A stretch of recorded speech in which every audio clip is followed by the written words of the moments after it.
Assalamualaikum, good morning anak-anak kelas 4. Hari ini kita akan melanjutkan pelajaran teori tentang eksidental.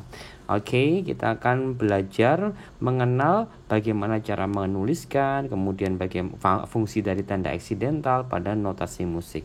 Oke, pertama nomor 1 kita akan belajar bagaimana menuliskan dulu ya. Sebelum kita nanti fungsinya, kita akan menuliskan dulu bagaimana menulis tanda sharp. Oke, kita mau dari tanda sharp dulu.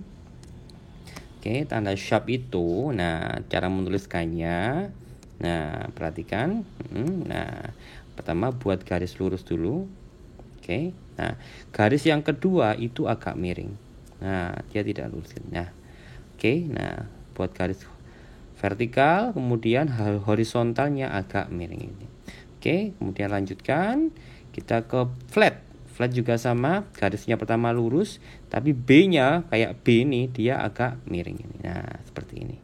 Tanda namanya tanda flat dan dia fungsinya nanti menurunkan.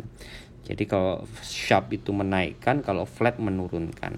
Kemudian natural itu mengembalikan not ke posisi aslinya. Nah, vertikal, nah yang ini agak miring ke kanan ya. Nah, seperti ini. Cara menuliskannya. Nah, oke, kita lanjutkan ke halaman berikutnya, ke nomor 2. Nah, di sini kita menuliskan ulang tanda flat di not. Nah, kalau tadi kita menuliskan di mana?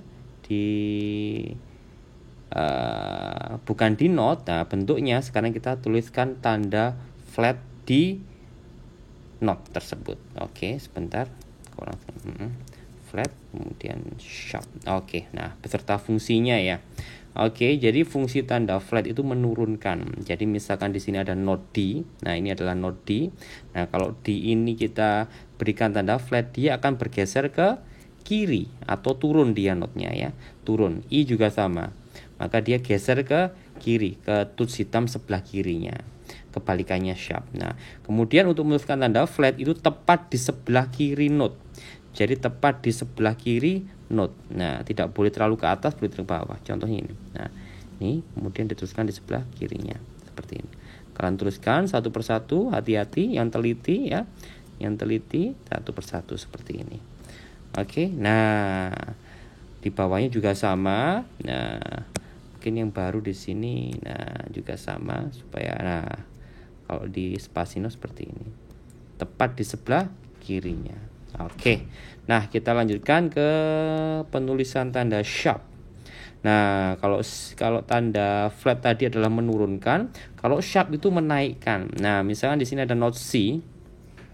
Nah, note C, maka ketika dia ada sharp, nah ini ada koreksi ya. Ada koreksi, jadi ini bukan D sharp tapi C. C sharp. Nah, kemudian ini juga D sharp. Ada koreksi kalau menggunakan sharp ya. Oke. Oh, maaf. Ini tanda natural, bukan tanda sharp, maaf. Nah, tanda natural dulu. Sebenarnya tanda sharp tadi kelewatan ya. Nah, tanda natural itu mengembalikan not ke nada awal atau not yang berwarna putih. Ya, mohon maaf ada koreksi. Ya, sekarang kita tanda natural dulu. Tanda natural kita mengembalikan not ke nada awal. Nah, contohnya ini. Nah, kalau di sini ada D sharp, kemudian kalau kita katakan natural dia kembali ke D natural. Nah, ini kan D sharp di sini. Kalau kita kasih natural dia kembali menjadi not yang berwarna putih. Nah, sementara cara menuliskannya hati-hati. Oke, buat dulu garis 2. Nah, kemudian dia miring ininya ya. Oke, bisa kalian lanjutkan ke soal-soal berikutnya. Oke, satu lagi tanda sharp ya yang belum kita pelajari tadi. Oke, ya ini tanda sharp yang tadi terlewati. Oke, sharp itu adalah menaikkan. Jadi dia bergeser ke kanan. Kalau ini C natural, ketika dikasih sharp, dia menaikkan ke kanan. Ya, sama juga seperti itu. D, ini note D. Kalau ada tanda sharp, dia gerak ke kanan. Oke, sementara cara menuliskannya itu cukup sederhana ya. Di sebelah kirinya note, sebelah kiri bukan kanan ya. Kemudian kita tandai sharp seperti ini. Oke. Nah, ini juga sama.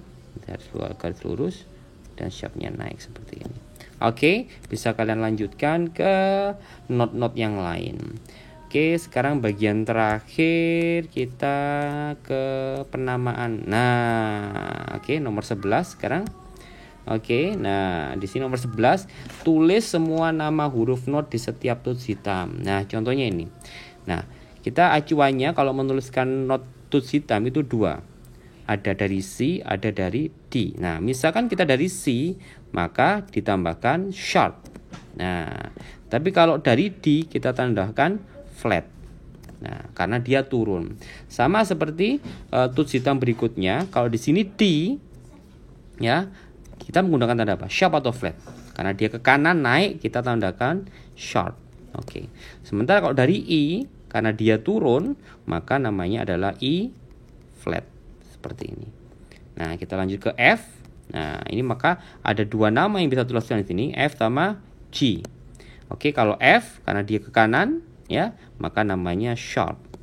Kalau dia ke kiri, namanya adalah flat. Oke. Nah, ini ada dua juga, G sama E. Kalau ini G sharp, yang ini E flat.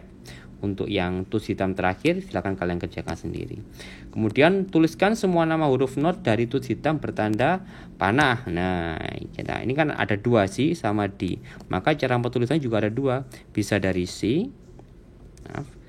sharp, atau D flat. Oke, cukup mudah ya. Oke, semoga kalian bisa memahami apa yang teacher ingin sampaikan dengan baik. Oke, sekarang kerjakan di buku musik.